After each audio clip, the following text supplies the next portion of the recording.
महसूल विभाग साप्ताहिक विशेष बुलेटिन. चारा टंचाई मुक्तीसाठी महसूल विभागाचा मोठा निर्णय.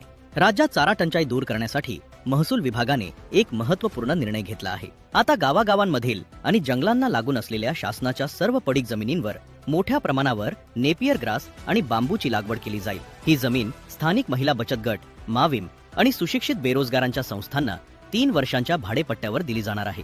देशातील पहिला पाण्याचा सातबारा महाराष्ट्रात. जलव्यवस्थापनासाठी आता जमिनीच्या सातबाराच्या धर्तीवर पाण्याचा सातबारा विकसित केला जाणार आहे. असा प्रयोग करणारे महाराष्ट्र हे देशातील पहिले राज्य ठरणार आहे.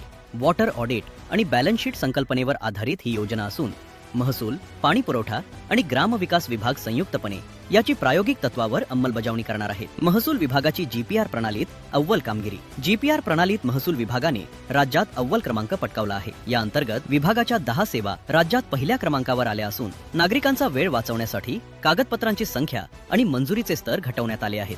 मुख्यमंत्री देवेंद्र फडणवीस यांनी या उत्कृष्ट कामगिरीबद्दल महसूल विभाग आणि महसूल मंत्री चंद्रशेखर बावनकुळे यांचे विशेष कौतुक केले आहे. स्वामित्व योजनेतून मोफत मिळकत पत्रिका मिळणार. स्वामित्व योजनेंतर्गत राज्यातील 23,000 ग्रामपंचायतींमधील 39,000 मालमत्तांची आधुनिक उपकरणांद्वारे मोजणी पूर्ण झाली आहे. यानंतर आता गावकऱ्यांना मिळकत पत्रिका अर्थात प्रॉपर्टी कार्ड दिले जाणार असून ते पूर्णपणे मोफत असेल. तसेच यावरील सनद फी देखील माफ करण्यात येत असल्याची मोठी घोषणा महसूल मंत्री चंद्रशेखर बावनकुळे यांनी केली आहे. राज्यात 2 लाख विशेष कार्यकारी अधिकाऱ्यांची नियुक्ती होणार. राज्यात नवीन शासन निर्णयानुसार तब्बल 1,94,050 विशेष कार्यकारी अधिकाऱ्यांची नियुक्ती केली जाणार आहे.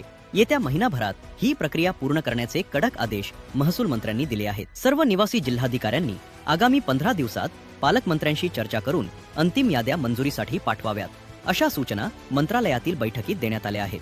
भूजल पातळी वाढवण्यासाठी डीपीडीसी आणि मायनिंगचा निधी वापरणार. राज्यात शाश्वत पाणी उपलब्धतेसाठी आणि भूजल पातळी वाढवण्यासाठी आता जिल्हा नियोजन समिती तसेच मायनिंग विभागाच्या निधीचा वापर केला जाणार आहे. भूजल पुनर्भरणाच्या कामांसाठी नियमित आर्थिक तरतूद उपलब्ध करून देण्याबाबत नियोजन विभागामार्फत लवकरच शासन निर्णय काढण्यात येईल, अशी माहिती महसूल मंत्र्यांनी दिली आहे. नवीन नागपूर व बाह्य वळण रस्त्यासाठी मुद्रांक शुल्क माफ. नवीन नागपूर आणि नवीन बाह्य वळण रस्ता प्रकल्पासाठी हिंगणा तालुक्यातील मौजे गोदनी आणि मौजे लाडगाव येथील खासगी जमीन थेट वाटाघाटीने खरेदी केली जाणार आहे. शेतकऱ्यांना आणि प्रशासनाला दिलासा देत या व्यवहारावरील मुद्रांक शुल्क आणि नोंदणी शुल्क पूर्णपणे माफ करण्यास शासनाने मान्यता दिली आहे.